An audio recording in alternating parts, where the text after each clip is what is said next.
Okay, we have a panel that is a luxury really here. Inés Palacios, the General Human Resources of Placo, also Jane Miller, Chair of World Urban Parks, and we have also Jane Melo and Luis, and we're going to talk about inclusion. They are going to talk about it. They're the experts, and I'm going to ask Inés. Please start. Let's give her a hand. Inés. Thank you. Hola a todos. Perdón, pero mi voz no está muy bien. Buenas tardes. Good afternoon, really. It's I just lost my voice 2 days before I arrived here, but I'm going to include. Can you hear me? I know that it's low. Thanks for the thumbs up. But first, my name is Inés Palacios. I'm from Argentina, and I live in the U.S. I've been living in the U.S. for 23 years, training and professional development manager, PlayCore. I live in North Carolina, and I have a master and a PhD in park recreation and tourism from the University of North Carolina. And for 2 years, I've been working for PlayCore in the the core area. I hope I can use the clicker. Is it on or how? Yeah, there it is. It does work. Okay, but the work in this is for the development of education, where we invest in knowledge. We are a company that manufactures children's equipment, pieces of equipment or furniture or games, but we work together with universities, and we're presenting this to you who are really working in this park and recreation, to give something to the community, people who live there.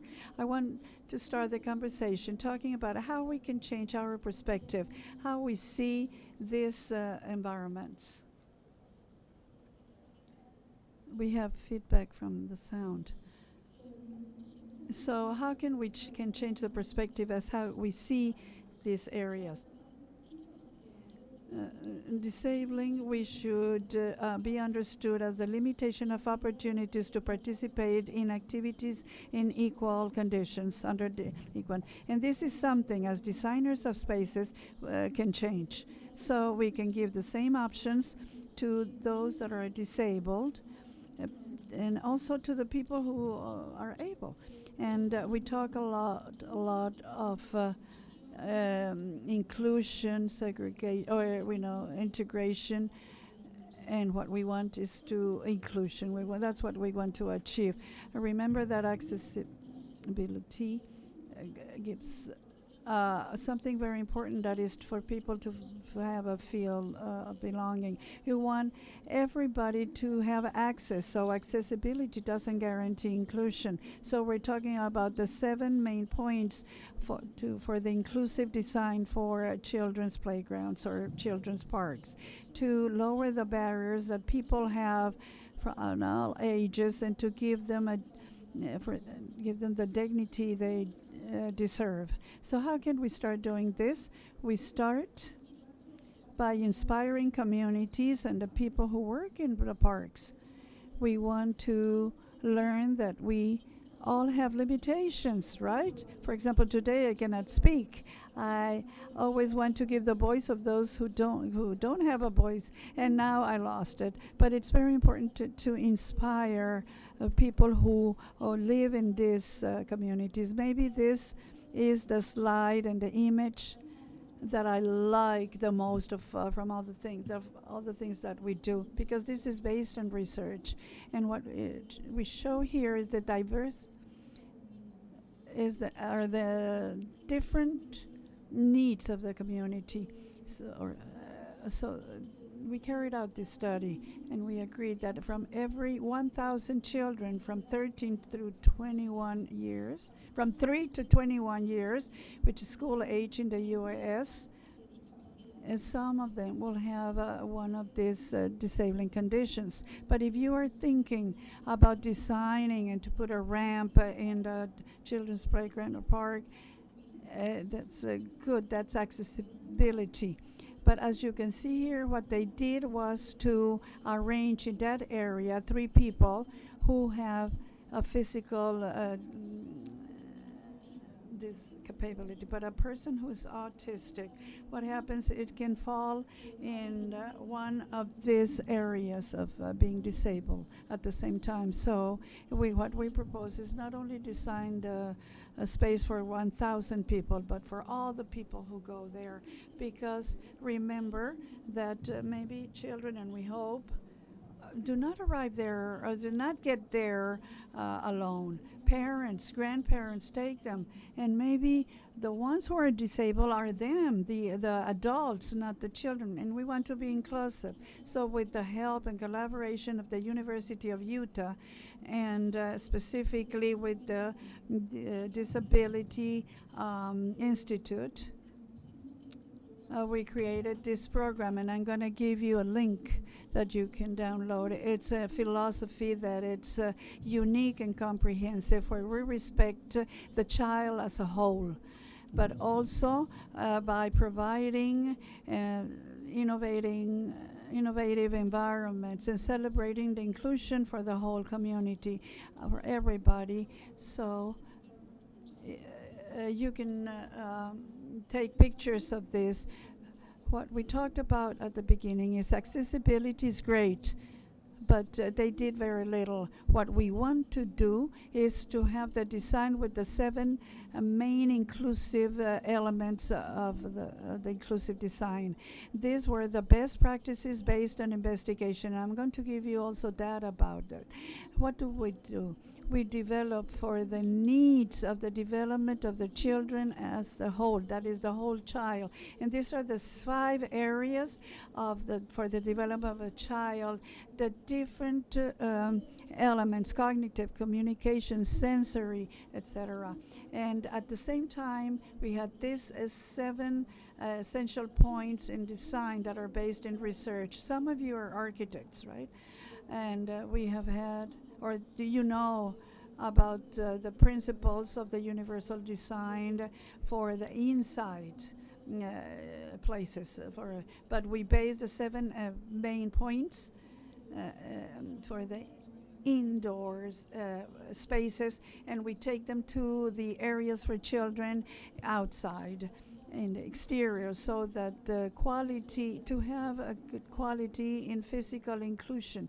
The social area, so we're talking about the whole environment. Here we have a table in which help us to see which are these areas, the 5 ones for the development of children and the 7 ones for design. I'm going to give them to you too. I'm going to give you a link that will give you a clearer point. That it's going to be clearer, a larger font. So I'm going to give you some examples that are very special. What we have here is the variety of diverse opportunities and choices. All these parks for children or playgrounds for children are in the United States, but we have them also in Mexico. We have the variety of diverse choices, because some children want to be at ground level, but we can also have activities on top of the structures, above the ones. If you have a person who is in a wheelchair, they can participate in different activities, whether on the ground or on top of these structures. So definitely, sometimes we have to take into account if parents or the adults who take them there are disabled. I'm going to talk to you about an example. A person we work with for that we have worked with for many years, and the father is disabled. He has a wheelchair, and he wants to go to the park and takes his children, but he cannot participate in these activities with his children. Why? Because and some people have a cane or a walker. Other things that we can do is to include musical instrument in these spaces. Music is being proven that is intergenerational.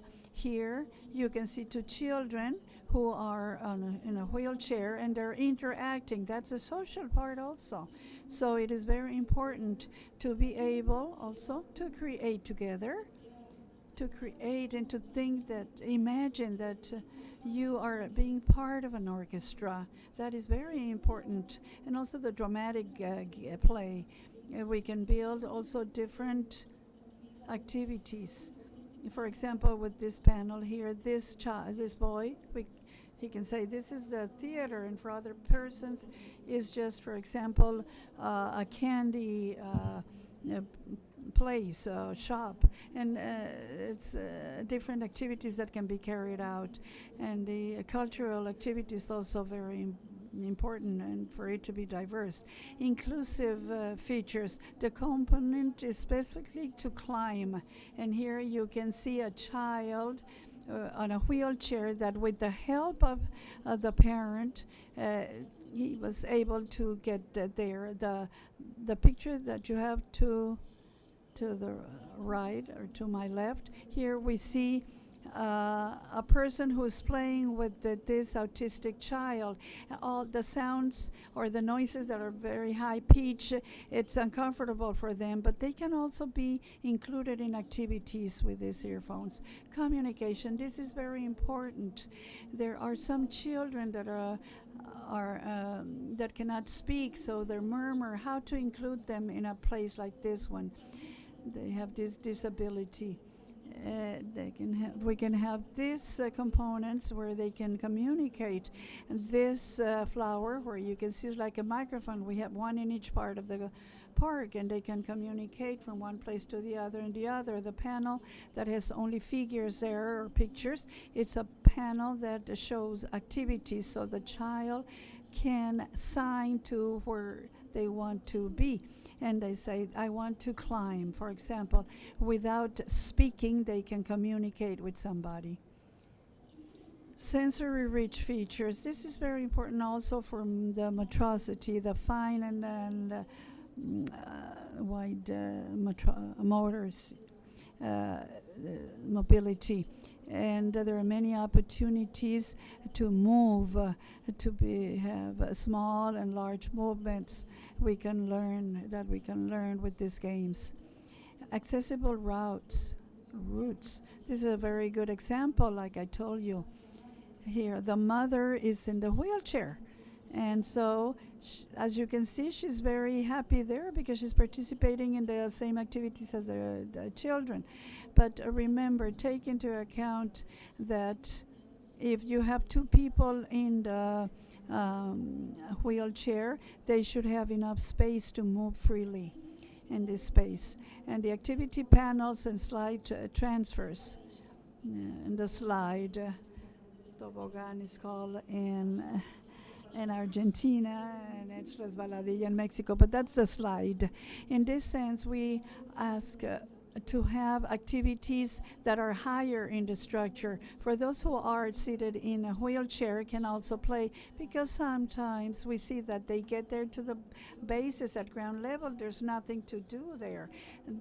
And another important part is the transfer, or that is the movement from their chair to the slide, where what you see here is a line that you see a girl who is moving from the chair to the slide.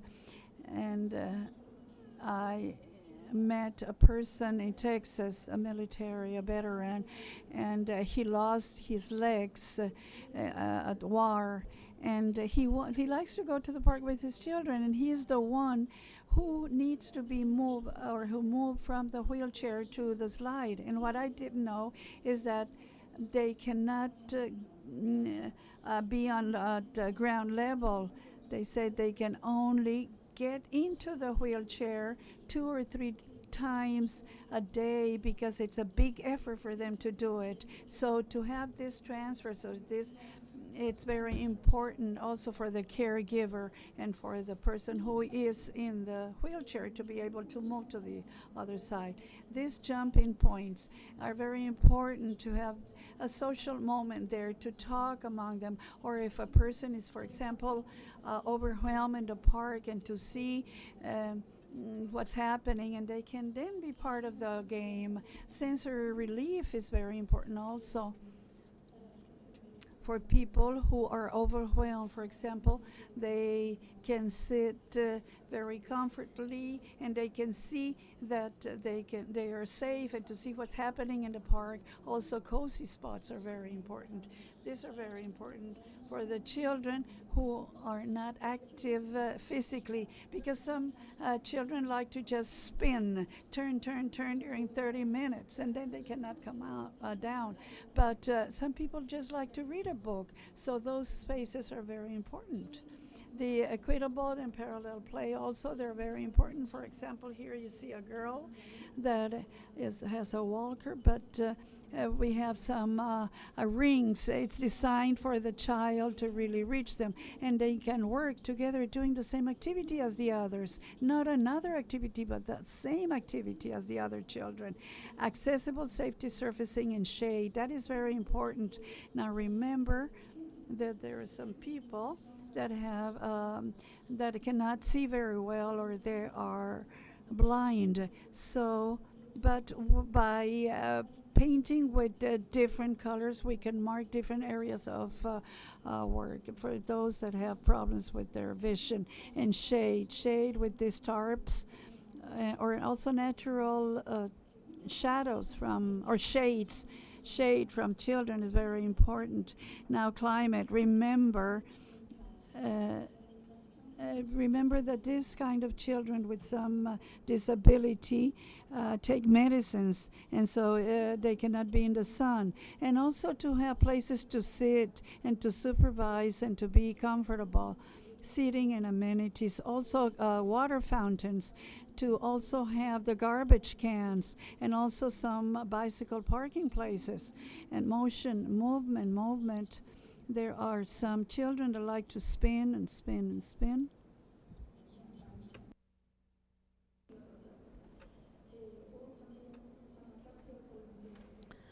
And sometimes they like to swing, and also the intergenerational play. All the family may be together swinging. So we also have some orientation of excellence and projects of excellence, where we provide you with the resources in order to support on-site data collection. I'm going to grant you or give you a couple of pieces of information. This is what we are currently learning. We learned that 95% of the visitors want to or plan to return to our parks. 70% of our visitors achieved moderate or vigorous physical activity. Excuse me.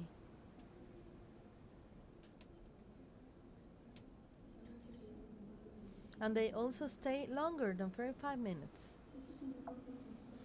This is a report we provide to the people that have designed the areas under the 7 pillars of inclusion that I just mentioned. Thank you very much. I'm about to finish.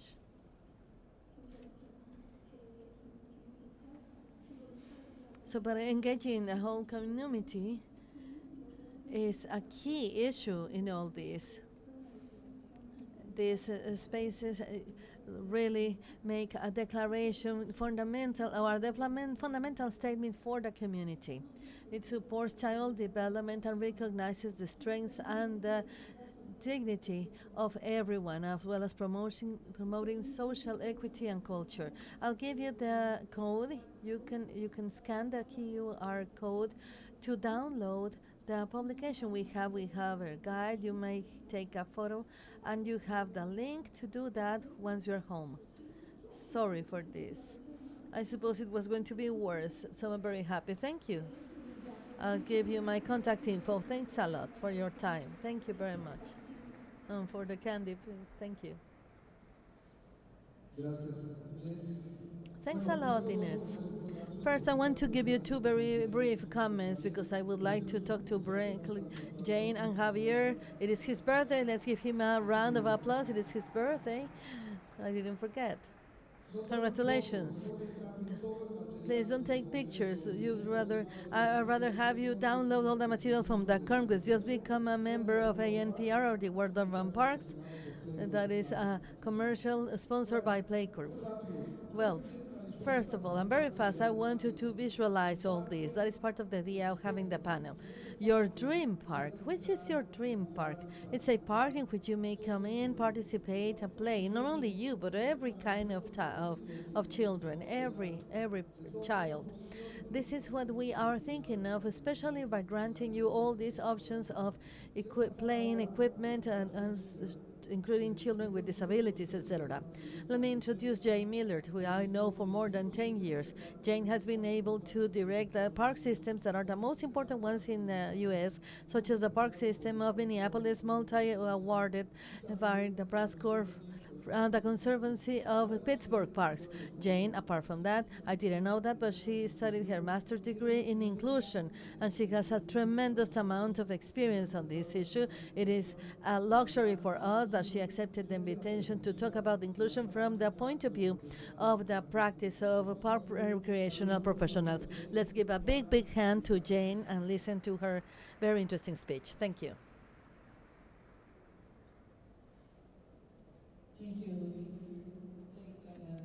Ah, gracias Luis, gracias Inés y Playcorp. Para nosotros es un gran socio en los Estados Unidos porque hacen mucho trabajo, sobre todo proveyendo equipo para parques, pero también hacen mucha investigación.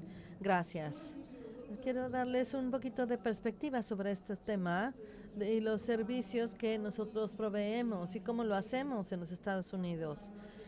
¿Cómo es que aportamos recreación y también acceso a las personas discapacitadas en Estados Unidos? En mi país tenemos un programa de certificación a nivel profesional que se llama recreación terapéutica. Sí, como decía Luis, yo tengo una maestría en administración de recreación con ese énfasis, con acentuación en recreación en discapacidades, ¿sí? Le llamamos TR. A nivel comunitario fue donde trabajamos y ese posgrado en realidad tiene dos vías, ¿sí? Por un lado tenemos el área clínica, la recreación terapéutica, porque muchas personas con estas discapacidades están ya sea hospitalizadas o en clínicas por la severidad de sus discapacidades. Por otro lado, la otra vía sería una terapia recreativa, pero en comunidad, ya sea porque vivan en casa o en a lo mejor casas de asistencia y que sean activas en nuestra comunidad. Yo voy a hablar sobre el elemento de trabajo de recreación terapéutica comunitaria que nosotros tenemos. Y lo que tenemos en Estados Unidos es que hay una organización en particular que está fuera del área de Chicago, en Estados Unidos, en Chicago, Illinois. Esta nos proporciona servicios recreativos especiales para organizaciones que tienen que ver con parques y recreación. Esta se llama Asociación Especial de Northwest o NWSRA, Asociación Recreativa Especial del Noroeste. Y son socios de algunas asociaciones para dar servicios de recreación terapéutica en el área metropolitana de Chicago. Esta organización sirve a los discapacitados de forma física, mental y proveen todos los programas terapéuticos recreativos en el área. La misión del Northwest Special Recreation Association es de dar una oportunidad particular para la recreación para niños y adultos con todo tipo de discapacidades. Todo el rango que puede existir de capacidades diferentes es la que abarcan. Son los proveedores de servicios recreativos más grandes para niños y adultos, particularmente con habilidades diferentes en el estado de Illinois. La extensión que tienen de 17 agencias en distritos de parques a través de los suburbios del Northwest. Es enorme y tienen también acceso al público con un programa recreativo durante todo el año a más de 6,000 personas en el área de Chicago con discapacidad. Esta organización NWSRA funciona sobre 4 pilares de trabajo. Obviamente, el trabajo financiero y administrativo, excelencia operativa, liderazgo promotor y servicio sobresaliente. Resulta obvio que gran parte de su trabajo es asegurar que son financieramente estables para poder ofrecer también algo constante con la administración estratégica, sobre todo para poder dar servicios específicos en temas de recreación. Ofrecen también servicios de programa increíbles que están muy reconocidos en los Estados Unidos como una de las mejores agencias que dan servicios recreativos terapéuticos integrales. En las imágenes se puede ver que va desde básquetbol a esquí, no sé, actividades como montar a caballo, natación, etcétera. Están muy especializados también en involucrar al staff y en el desarrollo coordinado con el objetivo de crear líderes que puedan dar esos servicios de recreativos terapéuticos, no solo a través de sus agencias, sino también dan excelente nivel de capacitación para el staff que está en sus organizaciones, para aquellas personas que están listas para ser líderes y para educar, cómo van a entregar servicios integrales para los discapacitados. Y es así, dan servicios y programas de calidad a los clientes, a sus parientes, participantes, a miembros de la comunidad y donadores, etcétera, y a todos los miembros de las mesas directivas en las organizaciones hermanas. En realidad proveen muchos más que solamente una serie de actividades, más que cualquiera en el Parque de Illinois, y específicamente porque trabajan en recreación terapéutica, pero de una manera integral, sirviendo a familias, adultos, niños, chicos con discapacidades físicas, mentales y emocionales. Su trabajo es realmente crítico y encomiable, por supuesto, y se basa en un modelo único en los Estados Unidos que frecuentemente se utiliza porque las agencias de recreación en parques encuentran difícil dar un nivel de este tipo de especialidad para los discapacitados, pues hay poco personal y para lo que se requiere.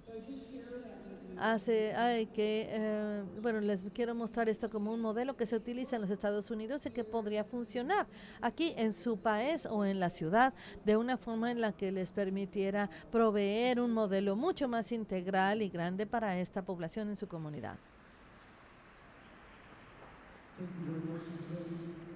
Thank you very much, Jane. Bueno, before introducing you to Javier, that is celebrating his birthday today, I want to wrap up with a story, and this is an extra prize in order to close Congress. This has to do with my personal life and my relationship with inclusion and why we are wrapping up with this topic. But above all, why we want that from this session on, we may send a message to many people that will be in contact with this video and will know about this Congress and how we may and we should work on inclusion and public spaces. 20 years ago, I received a call once from Marco Antonio Amaya, and he invited me to join an institution that is giving assistance to more than 500 children suffering from paralysis, or brain paralysis, or brain palsy.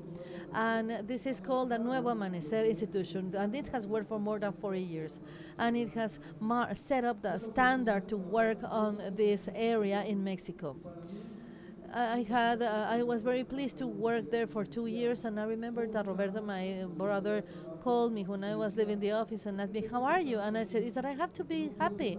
I gotta be happy because I cannot be in another way when I live closely to what cerebral palsy means, and I am with them and I see them happy and smiling all the time."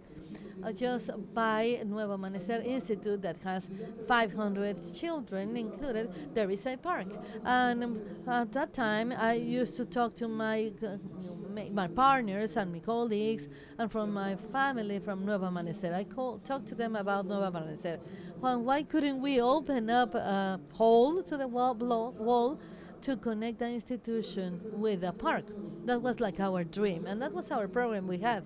The greatest problem was the challenge that came with it, because the park design was not specifically the most adequate one. We needed to have more experts and make it have easier access for people and for the children. For that reason, the presence of Inés and Jane are completing the formula of that by means of experts on children playing tools and expertise on different areas. And I also want to congratulate Mr. Zurita, that is an expert, and he's here with us with an iconic project. This project is under a process, okay, but surely it is going to mark a trend or set up a trend, the same as in many other fields in San Pedro Garza Garcia. But what's interesting about this is that at the end we will be able to open up not a hole but a door, and probably connect the Nuevo Amanecer Institute that works with cerebral palsy with this park, and using technology and practice to provide more than 500 disabled children the possibility to play, which is what they really want to do. So sorry for being a spoiler.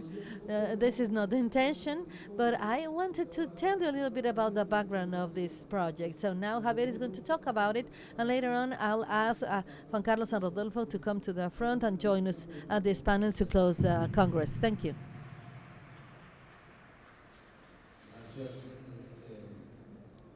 Thank you. Thank you very much. No doubt this was just a surprise and a present for me, talking about this, because Miguel, the mayor, had to leave. So now that you were saying the story, I thought about my story. Let me tell you. 10 years ago, I started up with an architecture office, and well, because of family issues, well, I have a cousin. My cousin has cerebral palsy too. And then I started wondering, how do these families with a member that has cerebral palsy, how do they live? So I started by paying a visit to Nuevo Amanecer Institute, and they told me, okay, why don't you come and go to the families where they live, the family's place. So this started up a process in our architectural office. We got five pro bono customers, and we decided to adapt their houses and to make them easy access for their kids.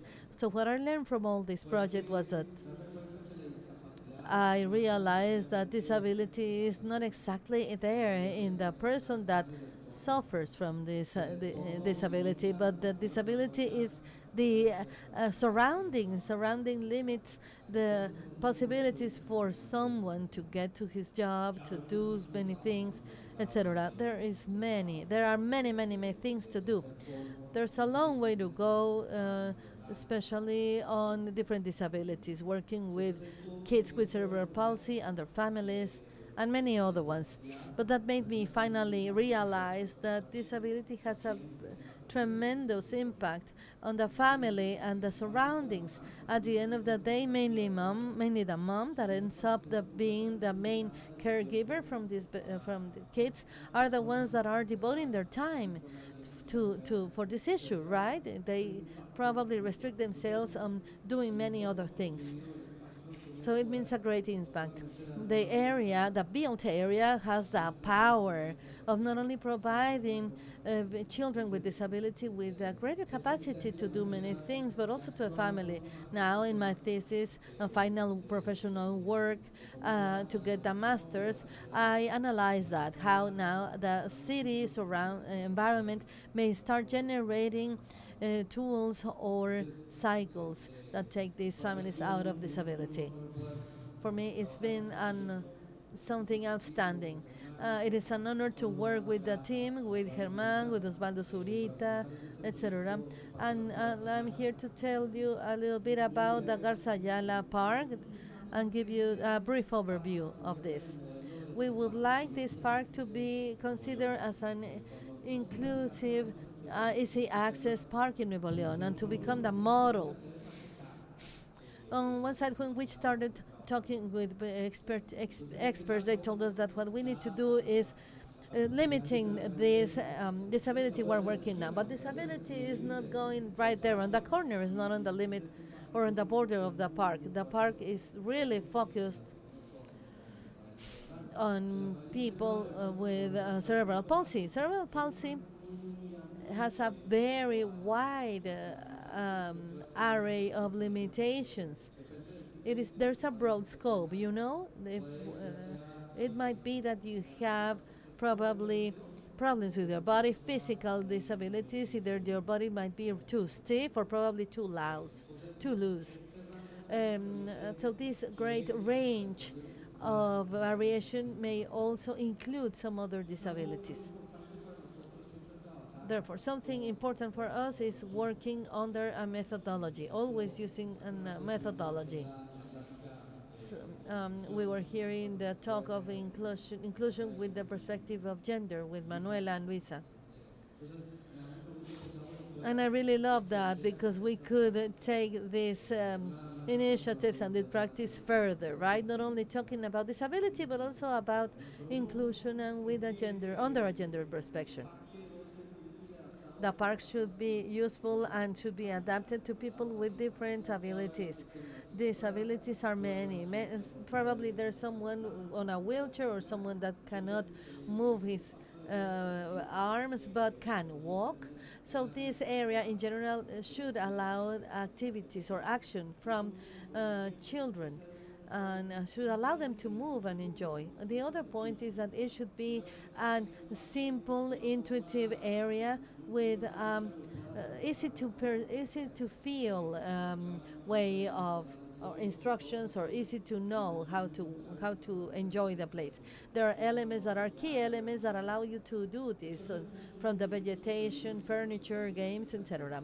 The third point would be that keeping danger to the minimum, especially talking about disability. This is an very, very important aspect. In fact, in my research work that we did in the past, we considered that how the public transportation limited the family to go get some food because the mom was really afraid of falling from the bus, and instead of having only one person on a wheelchair, at the end there will be two. So this is very, very important, especially when we talk about a disability that might be affecting an adult that needs a caregiver, that it needs to have certain capacities, right? Real strong and big. So the park is an area that is supposed to put danger to a minimum. And on the other hand, using low physical areas. Let's say the restrooms. We don't only push for restrooms to have changing stations, but also to have changing stations for adults. I mean, if the idea is having one of these restrooms as making it a family restroom. So all this is very wide. It impacts the way you reach the park, the way you come to the park, the way you move around in the park, and in the same game. For example, we can see someone on a wheelchair and being in contact with the rest and playing with the rest of the kids. So, regardless of their physical condition, boys and girls may be playing at the same time. As Luis mentioned before, here we find a special opportunity. This park is divided into three different sections. There are three different sections, and those sections are divided by streets. And the first opportunity we have is integrating all these areas in one single park. The second point is integrating boys and girls from the Nuevo Amanecer Institute and integrating them to the park and to the city too. This seems to be something very, very important in inclusion. In inclusion, we need to talk about visibility. The city at the moment hides people with disability. They may not get out of where they live. People outside don't know that this is what they go through. So this capacity of this park is a unique capacity, is a unique opportunity that goes further away from only enjoying this park. The park currently is facing a series of important challenges, especially that has to do with slopes. San Pedro is a municipality that is next to the Sierra Madre, and this is reaching almost the outskirts from the mountains. So it's a big challenge for us, right? But the Office of Control Urbano has started working on it, and they have sold it out. There are some honest components. This practically seem to be like the old images that Miguel showed us in the other presentation, right? One way or another one, we have a big challenge in terms of design, with the minimum width and not with the optimal width. There is a trail, a ramp on the other side, but this is not optimal at all. There are some areas that are completely flat, and that is good for us because that makes it possible for us to use the material and the topographic conditions to adapt these areas and be making them into something more inclusive. Here we have two different courts, a fast football court and a football court. So there are a few kids that have access to these areas, and mainly boys are the ones that make use of this. So we would like it to be used by more people and in a different way. A good part of this park is that it has an excellent view. This park is placed in somewhere where you have a 360-degree view to the mountains around Monterrey. So that makes it beautiful. In brief, this project generates that integration among parks. The street that we find down here at the bottom, that'll at the end will be closed. If you see, we have two practically parallel streets. It is not efficient at all, so that'll be changed, and it will become part of an area that is integrated to the whole park. And there will be a secret around all the areas surrounding the whole park. So you might walk on it and autonomously reach any point within the park.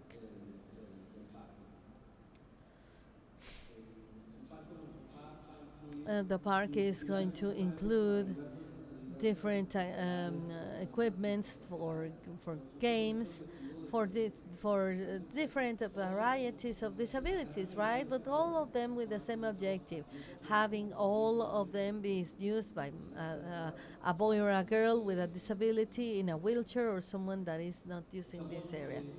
We are we're currently transforming the courts and transforming them into multifunctional areas, probably generating these dynamics of having an open sport, an open game. But it is a little bit more flexible, probably for more people, for fewer people, and a different schedule, so different timing. And this is the area that integrates both parks. We keep having this pedestrian connection, let's say, but it integrates both areas. A pavilion. The pavilion is being included and making use of the topography it has. It will be having a second floor, a terrace, that is going to be see access to by benefiting from the slope. So the park is going to be accessible to everyone. It has a very special component as well. It's that microclimate radically changes from one place to another one. And there's another part of the park that has a much drier weather. So we are now playing a little bit with vegetation and with an educational component. It is not good to have those species that require much more humidity in the drylands, and we want to foster that message to urge people to know about this topic in the city. As I mentioned, this integrates different games for many types, and with the project that I mentioned in the same area or physical area. So thank you very much. It might be used by friends and everyone. Thank you very much. Thank you very much. However, in order to conclude with this segment and give you the final video for the about the end of this Congress, I will ask Juan Carlos and Rodolfo to join us on this side while we present a video of the Nuevo Amanecer Institute, and we'll listen to a message from Juan Carlos to close our Congress with the final video.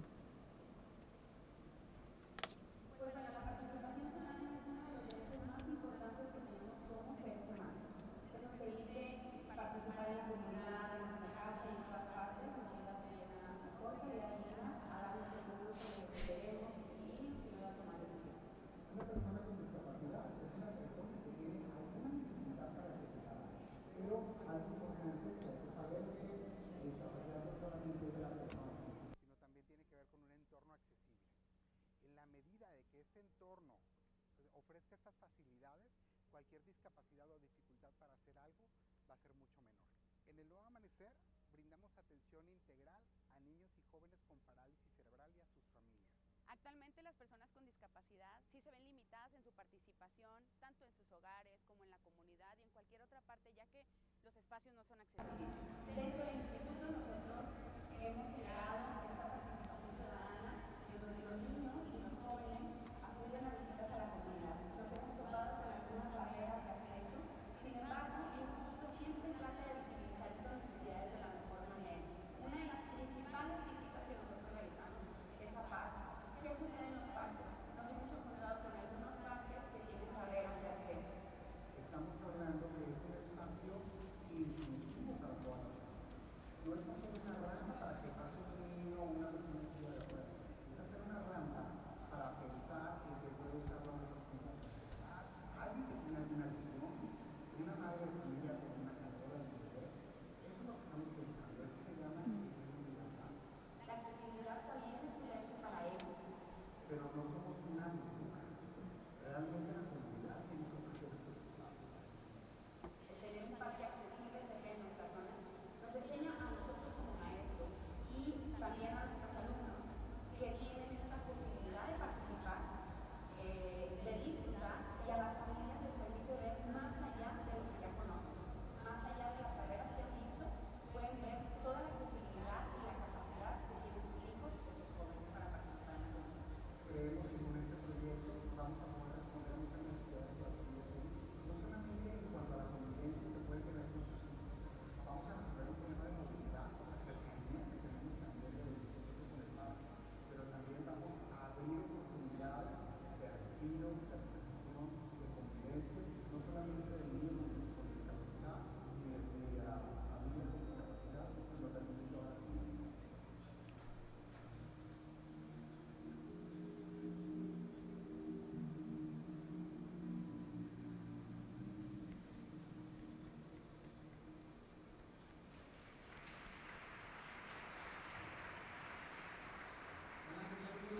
Hello, good afternoon.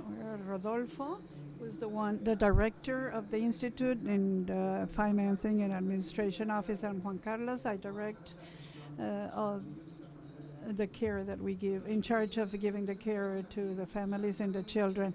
We're very happy, I feel very fortunate because Luis, you are part, and we know that your heart is there and happy when we see him. It's great that everything got together because they say that there is no coincidence. There are things sent by God, but I think that the Institute has lived because of God's great things that He has given.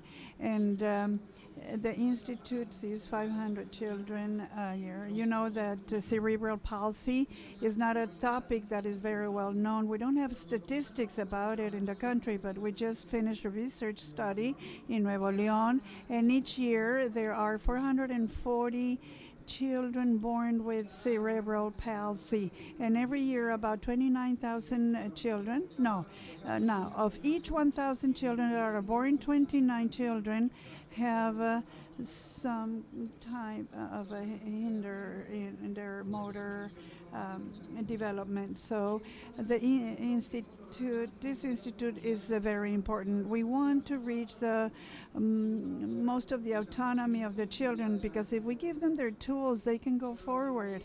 But the autonomy is not only for inside the institute. We have a pillar of the attention and care given, a philosophy that is to learn by doing and learning by playing.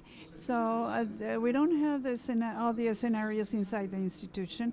No, the scenarios are outside, but sometimes it's very difficult to reach everybody outside.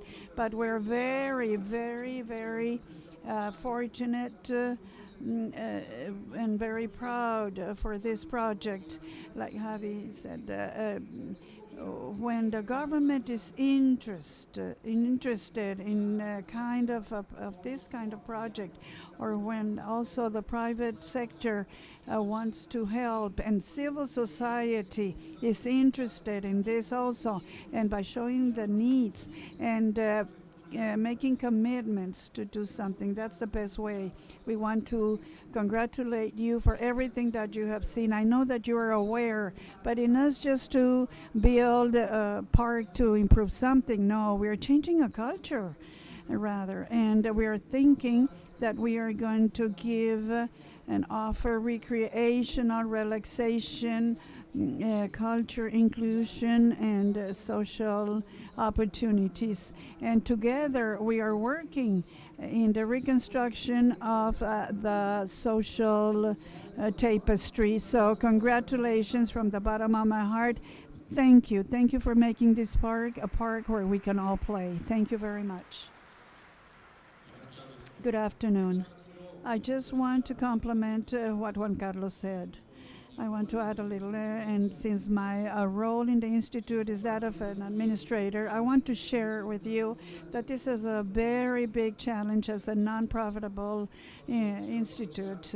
And so the economic resource is very important. So I want to thank the municipality of San Pedro and to Luis for inviting us to the forum, but because together we can optimize these resources and give more opportunities to the families that need them. Thank you very much. Thank you very much, my dear Juan Carlos and Rodolfo, for your intervention, and also please my greetings to all the team the Nuevo Amanecer Institute to close this year, because we told you that the closing of the official closing will be tomorrow, but right now we have a surprise right now, a video. We want to thank you for all of those who came so far away from other countries, and we'll see you in Adelaide in Australia next year, and then in the Netherlands, but also to see you in our communities. Long live our parks. Thank you very much.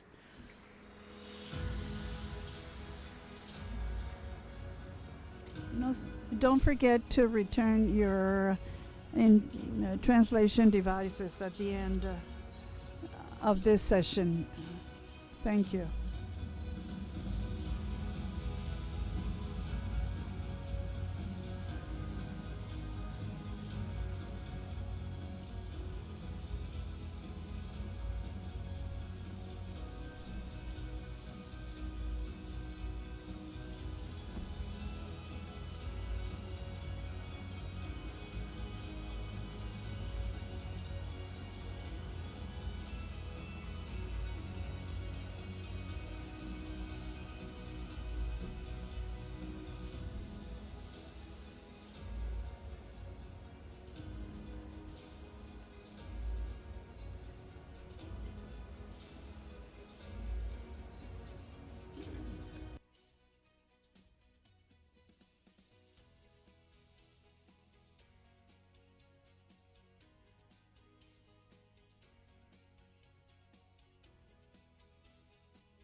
Favor de regresar sus receptores de traducción, de la interpretación aquí atrás, por favor. Muchas gracias.